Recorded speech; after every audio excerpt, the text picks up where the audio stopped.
Hello world. So this week's story is actually one I just asked for permission for, and with today being the election, I thought we'd do food porn stuff so that we have other crap to think about other than how shitty the country is going to be tomorrow, well, in January. How shitty the country is going to be tomorrow, and drown our misery in food and really good Steve and Tony sex. So that's where we're at today.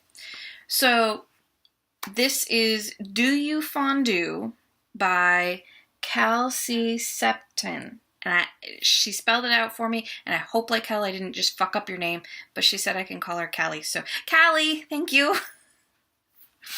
So, trying to remember tags. Explicit, blowjobs, dirty sex, or dirty talk, anal sex, anal fingering, shower sex.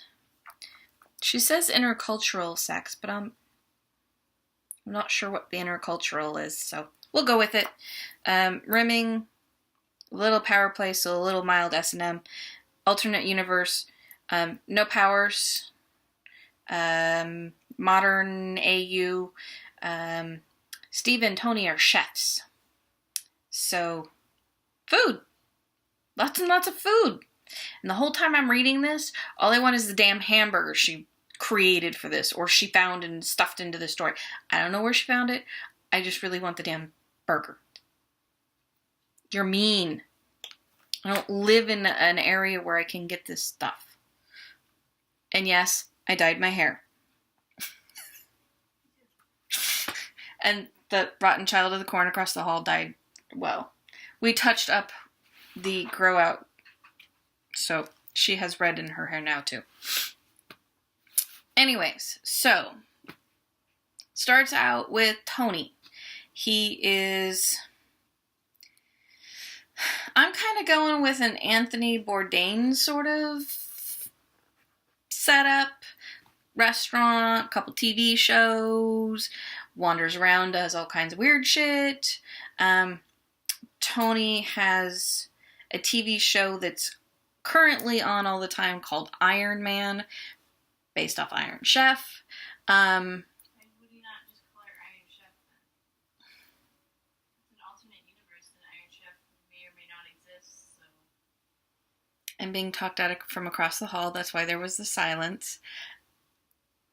I don't know, it's not my story. Callie decided that she wanted to call it Iron Man because Tony is Iron Man, not Iron Chef, and Iron Chef is copyrighted, so she actually sort of can't. Well, she could because so is Iron Man, but anyways. Not Iron Cook. Because Tony is Iron Man. Now, shush! Children. Anyways, starts out, Tony is setting up for a new season of Iron Man, and within the first paragraph, we've already dissed on Reed Richards. Nobody likes Reed Richards in Marvel Universe. I've yet to find anybody who has a favorable response to Reed. I can understand that. But it's just one of those cute little things that we all do. We all pick on Reed. So, anyways. Tony is looking over the list that the network has, list of people that the network has asked to be on Tony's show, whether as a co-cook, a competitor cook, or as a guest star, or as a judge. There's a list of about 50 people, and Reed and Steve Rogers are the only two to say no. Reed, he doesn't really care about because he doesn't like. Food's pretentious, blah, blah, blah. And then Steve, he doesn't understand because Steve is fairly new to the big scene, and so doing Iron Man would be really good publicity for him. You find out later it's kind of just Steve was intimidated by it. So we, Tony's kind of, going over certain things, and we find out that and this is dating the story a little bit because I don't even think she has a show anymore, but Martha Stewart had Steve on. Apparently she still has a show. That was a couple years ago. Yes, Snoop Dogg was on Martha Stewart a couple years ago. The joke was only one of them is a felon, and it wasn't Snoop. It was Martha. Shut your door or shut my door. Leave me alone. Anyways, Steve, apparently, the food porn for that was Steve rolling out cookie dough for sugar cookies. Back to somebody draw this for me. Steve in a bright blue shirt rolling out cookie dough. Yeah. You did Christmas Eve. Yeah, Christmas is coming, you know. I take presents. I have no ethics that says I can't have presents. Anyways, no, send it to Callie. It's her story. Anyways, Steve is, you can't say ex-Marine because he's not an ex. There really aren't that many ex-Marines. We've had that discussion. So, anyways, he's a Marine, gets out, decides he's going to try and be a chef. And so he ends up working for Erskine. And Erskine realizes Steve's innate cooking talent and brings him up through the ranks fairly quickly. And then Steve ends up going out on his own and starting a restaurant called The Captain's. And it's a burger joint. And like I said, I really want the burger she mentions. It's not fair. Just want burger, fried egg, applewood smoked bacon, although I will admit to letting them keep the spicy aioli because I don't like spicy food. Anyways, so trying to figure out why Steve doesn't want to do his show, Tony decides to drive down to DC where Steve's restaurant is and figure out what's up. And he goes down there and falls in love with Steve's burgers. Pretty much goes down there for months. Long enough to eat everything on the menu and have a favorite, which is, it's called the Patriot. And it's the one with the egg and the bacon. I'll take it. Thanks. Just bring one over here to Washington. Appreciate it. And pretty much the first burger, Tony kind of falls in love with Steve by proxy from the burger. It's just that good. His cooking is that amazing, and the flavors that he puts together in the meat and in the sandwich itself is just, it's a foodie thing. So foodies would understand.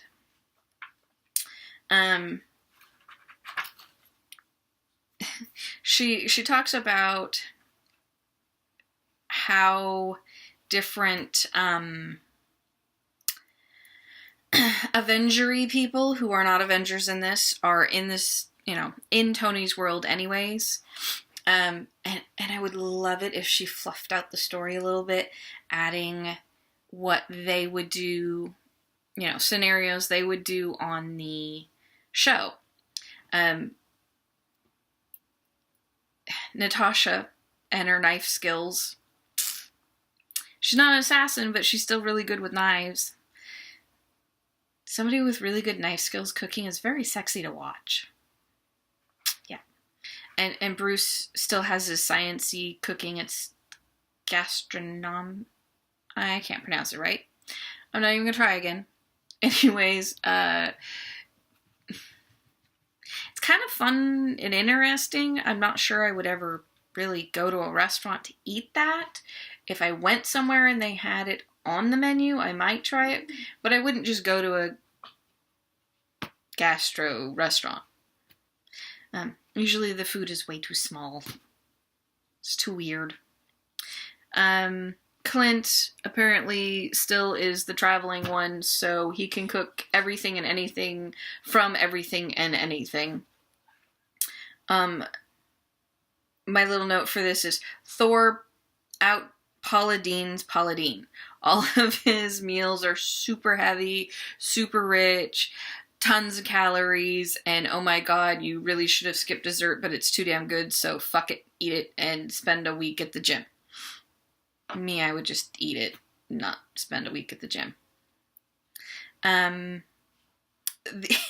My favorite one, and I really want her to write this just because I want to see what she would do with it, is the Mandarin is one of his nemesis cooks. I think that would be fun to see.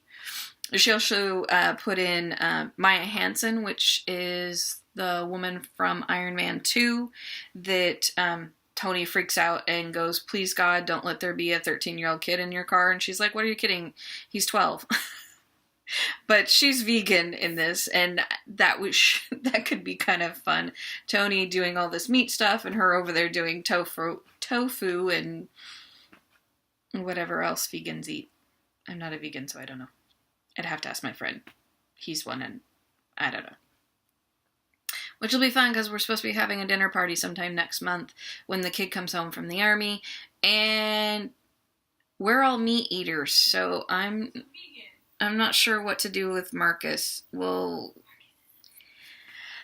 have to figure out something, because, dude, he went for the ethical reasons. He doesn't like the way the animals are treated, so that's why he did it.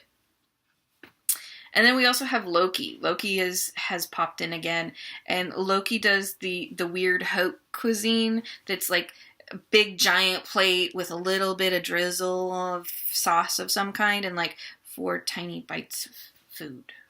He does that kind of pretentious crap.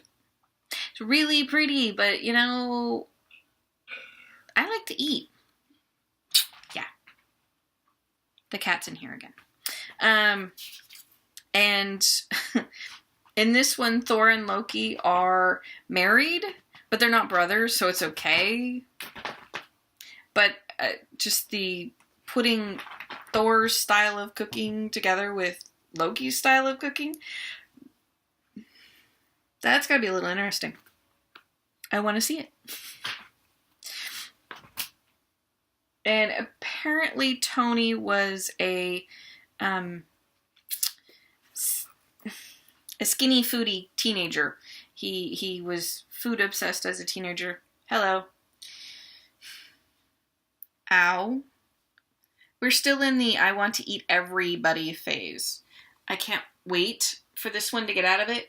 And we just realized that she's not a she, she's a boy. Ow!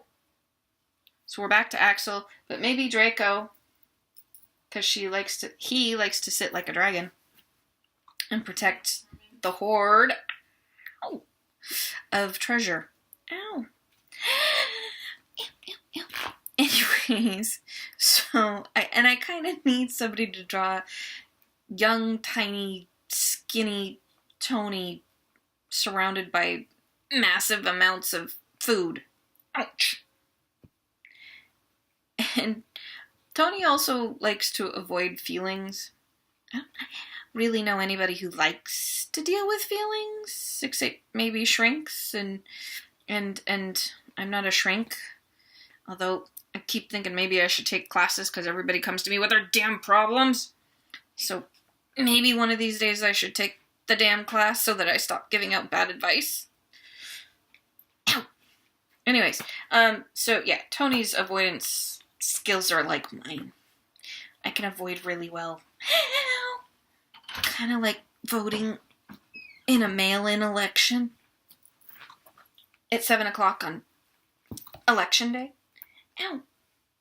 I'm being eaten by a kitten. Ow. Does somebody want a small orange monster? This is what I've lived with for 2 months now. Ow! Ow! Stop! That hurts! Go away! Ow! Come get your child and shut my door. Ew. I have more scratches. I think I've avoided teeth holes at the moment, but anyways. So we finally get to the point of the season where it's Steve's time for the episode. And they give 3 days before the episode is aired, they give the chefs a list of 5 items. So they can kind of figure out what they're going to do, what they're going to need, tools, food, that kind of stuff. So Pepper is in charge of everything. Pepper is still Tony's agent in this, not his personal assistant. Although it kind of ends up being the same. Come get your child. And so Pepper's there, and she has known Tony long enough to know that if she warns him that Steve is coming, he will freak out and drive himself crazy, and just, that's not a good idea. So take your child and go away. I don't want her either. We'll just take her out and shut my door. I don't really want more teeth holes and claw marks. Thank you. Children, don't have them. Anyways, so she knows not to let Tony know that Steve is coming, because she's figured out that he has a crush on Steve, because he's driven to DC every month for months. So she springs Steve on Tony. Just says, "Hey, I have a surprise for you," and Steve's standing behind her. And Tony was getting ready to leave the set for dinner. So now he has a dinner guest, because mysteriously, Steve's hotel reservation was messed up. There was a snafu. Yeah, right, Pepper. Whatever. Nice try. Nice try. We know better. You're way too efficient. You're way too on task for that kind of a shit to happen. You verify every reservation 5 times before the end of the conversation when it's first reserved, let alone a week before it's supposed to be. Yeah. No. It didn't happen. We know. You're trolling them. It's okay. Kind of like Jarvis did last week with Tony and Loki. It's alright. We forgive you. You get us really good sex to read, so we forgive you. So she gets them together, and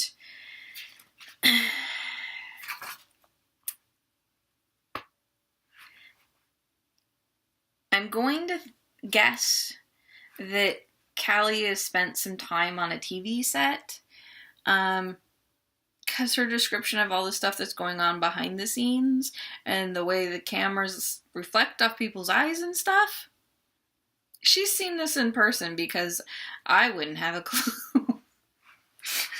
I've done some plays in high school, but there weren't any cameras, so yeah, her details are pretty good. Oops, I put my screen to sleep. And I'm back. Sorry. I have to move my mouse every once in a while because my screen tries to go to sleep. Anyways, yeah. When they finally meet, Tony is expecting Steve, this ex-Marine, to be all straight-laced, mostly straight. And so he's figuring that, any attraction is all going to be one-sided, and it's not. And pretty much they devour each other with their eyes as soon as Pepper introduces them. So it's kind of cute. And they finally get together for dinner, and it's at The Pot, which is a fondue restaurant. You can't write these two together and not throw in fondue at some point. Just kind of required. So fonduing happens, and Tony hadn't really realized before how romantic the restaurant really is. Low lighting, high cubicle-style seating, really close tables. Steve is really freaking tall, so he takes up all the space for leg room. And I know this from personal experience because the other half is freaking giant and I'm not. There is no leg room underneath the table when he sits across from you. You are just fucked. You're gonna get kicked. And I've gotten kicked more than once. Of course, I kick back, so it's okay. But yeah, there's no leg room. So Steve and Tony end up bumping legs quite often, and not necessarily by accident. Towards the end of it, it's completely intentional. And there's some leg twisting around another leg. Yeah. And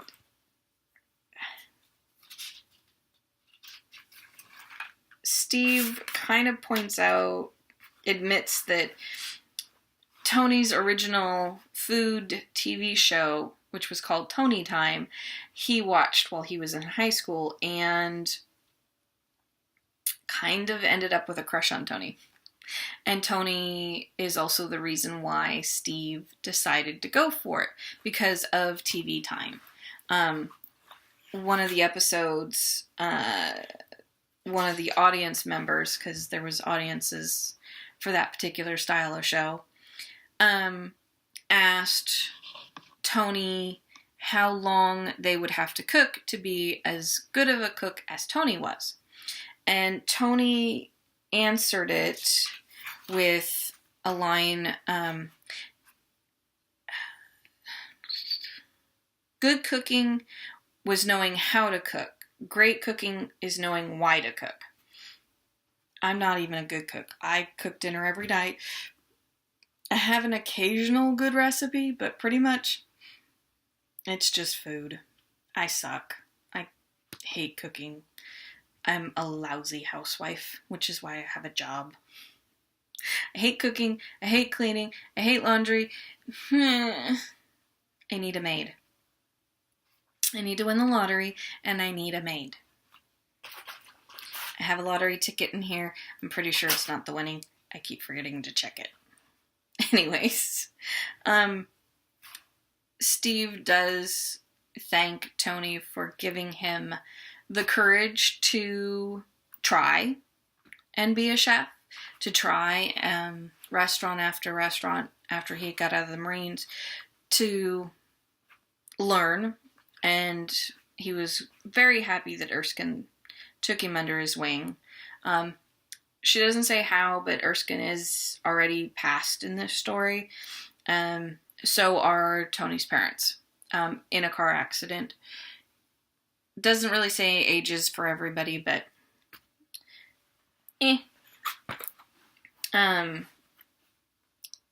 once they get through the dinner thing and Tony works up the nerve to ask Steve if he wants to check with Pepper about the hotel snafu, which we all know is bullshit. There was no snafu. Steve's reply is no, I'd rather go home with you. So they go home, and the cab ride, they're sitting on opposite ends of the seat. They're not touching. They're barely looking at each other, because pretty much they know that as soon as they look at each other, touch each other, anything, they're going to be all over each other, and they're never going to make it out of the cab, and the cabbie's going to be pissed, and they're going to get arrested for indecent exposure at the bare minimum. So they stay away from each other. And as soon as they get into Tony's penthouse, Steve lays out exactly what he wants to do and in what order he wants to do it in. He wants to kiss Tony. He wants to blow Tony. He wants to finger Tony. And he wants to fuck him. It's like, okay, we have a to-do list in a proper order. All right. Hey, this works. So then we get really good sex. And of course, you can't have a food porn story and not have corny food puns. So you'll have to read it and catch them. There's about 4 4, 5, I think. So go read, go watch. Go read, go watch. Go read, go find. God, sorry guys. In the morning, Steve kind of commandeers Tony's kitchen and makes Tony amazing blueberry pancakes, which is what his grandmother made before church on Sundays. And Steve's job was to put the blueberries in the pancakes. So that's a thing for him. Oops, I just turned on, sorry. And I kind of giggle. After breakfast, they do dishes by hand instead of putting them in the dishwasher, because Steve said it was a waste of water to put a big pan and bowl in the dishwasher. But then they go have sex in the shower. I'm pretty sure shower sex wastes more water than a pot and a bowl in a dishwasher, but that's okay because it's shower sex, so fuck it. It's okay. And hey, so then we get shower sex, and then we get really sweet, adorable Steve washing Tony's hair, putting conditioner, and all those cutesy things that people do in the shower for each other when their heights match out close enough to help do that stuff. I never get to wash my husband's hair. He's too fucking tall. And he's not sweet enough to wash mine, so. Oh well. So after their shower, they go wander around New York for a while, and Steve's from New York, so it's not like he doesn't know where stuff is. Tony shows him some things that have changed since he's... Don't put her through the hole, you moron! Oh... We have holes above the doorway to let in heat, and my child just tried to stuff the kitten through the hole. Not enough to get through the hole, but just enough to see her. Children. Don't have them. Anyways. Tony shows him a few things that have changed, and takes him to a sandwich shop. Oh, shoot, I was going to write it down. I think they get Philly cheesesteak sandwiches. Something else I can't get good over here. It's an East Coast thing.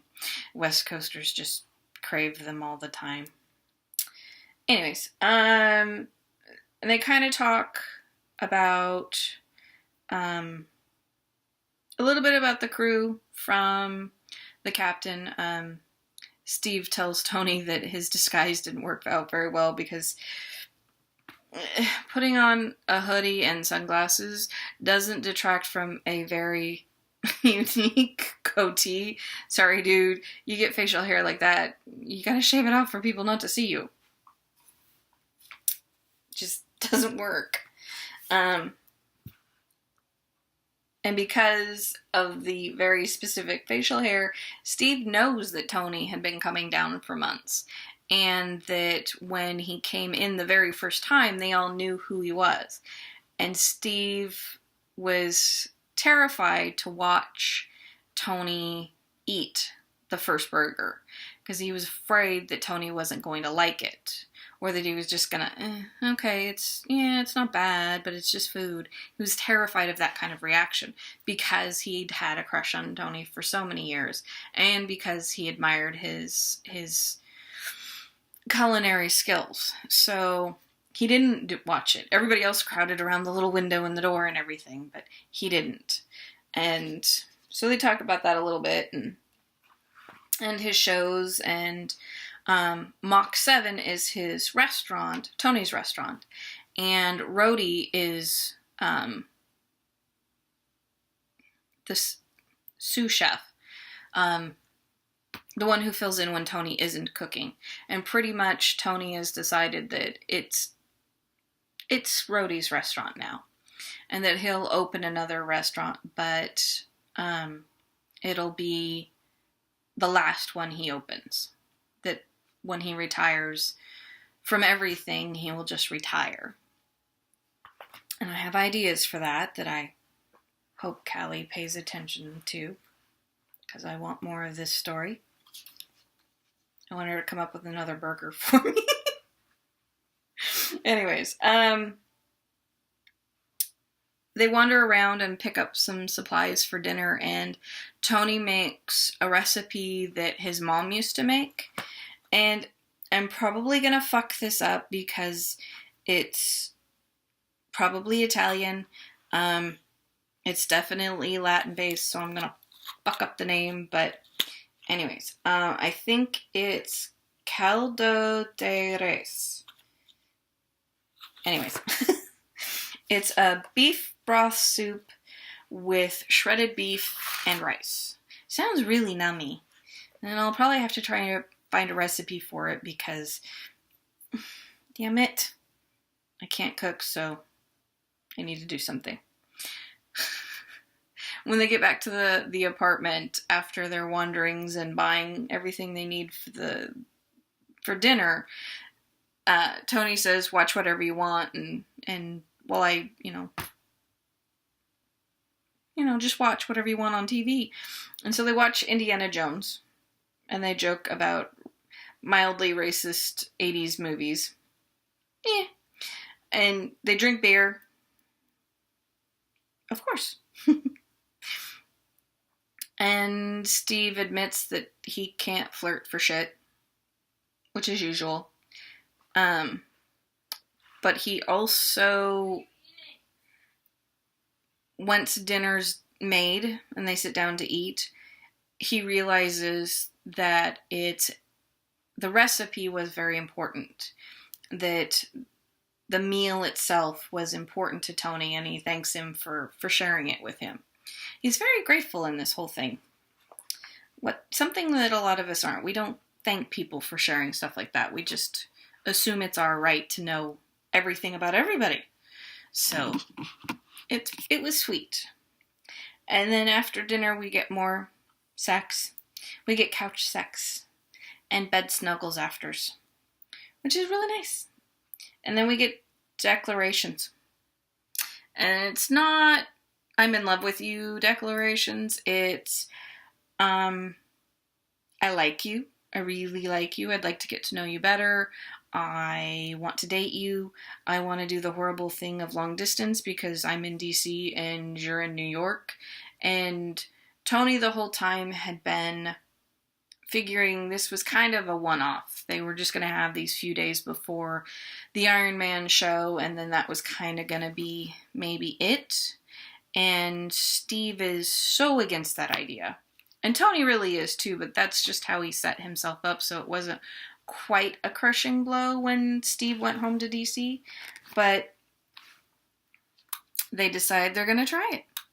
And the story is kind of short, so we're kind of at the end of the story. But I really, really want her to write me a sequel. I'd really like to see maybe Sam taking over captains in DC and Steve moving to New York and Steve and Tony opening a restaurant together, sort of, in New York. And like 2 floors. First floor is Steve's, and it's pub grub, burgers, sit down, have a beer, bullshit about the game, about politics, the quick first date sort of place that you take. Hey, they've got good food, it's relaxed atmosphere, we'll go talk, we'll get to know each other, that kind of a place. And then the second floor would be Tony's floor. And that would be more wedding anniversary, birthdays, I got the big promotion, nice, candlelit, romantic-ish-y place. But every once in a while, they switch. Tony goes downstairs and cooks for Steve, and Steve goes upstairs and cooks. So that, and nobody knows when, they just decide, hey, we're going to swap today.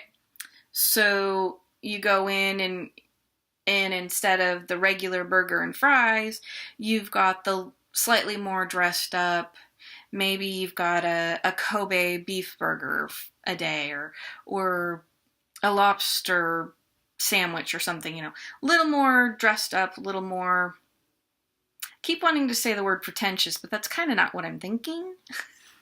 But, you know, a little more haute cuisine. And then when Steve's upstairs, you get a little more home cook styled, you know, grandma makes you dinner for prom kind of food. The nice fancy dinner after church kind of food that hangs around and just reminds you of why you're sitting across from the person you're sitting across from. That kind of a thing. Anyways, that was my thought as a thank you for the video. No. Anyways, I don't know, I thought it'd be cute and fun. I am not hijacking your story, my dear. I will not write that. I want you to write it. So, that's the story for this week. I hope it takes your mind off the elections and go find a restaurant you've never been to before. Find some hole in the wall and try it. Try out the new person's restaurant that just opened in your town. Just try new things. I work in an area where I only have 4 restaurants to eat from. But they all have really good food, including the stupid little gas station teriyaki stand. They all have good food. So you never know where you're going to find good food. You really should just try everything. Start at the beginning of the phone book or the app list for whatever you use for phone on your phone and go down the list. You know, try one a month. You'll try 12 different restaurants. Or one a week if you can afford it and you have that many places to try. Whatever. I know you can find some really weird, unique things out there.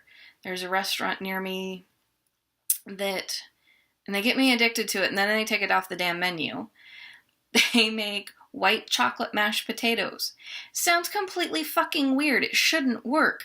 But god damn it does. And Jess is mean and evil.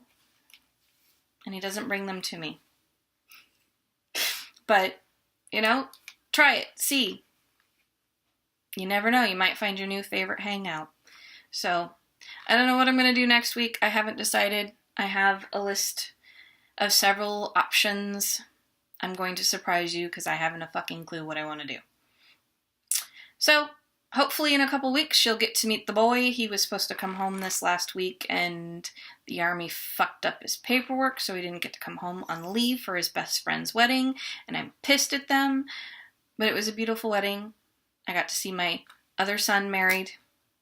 It was nice. And then we had drinks and food with friends, which was even nicer. And yeah. Go have drinks with friends. Go find new places to eat food. I will see you all next week with a surprise. Bye! Hello again. Okay, so I'm completely different than I was 5 minutes ago.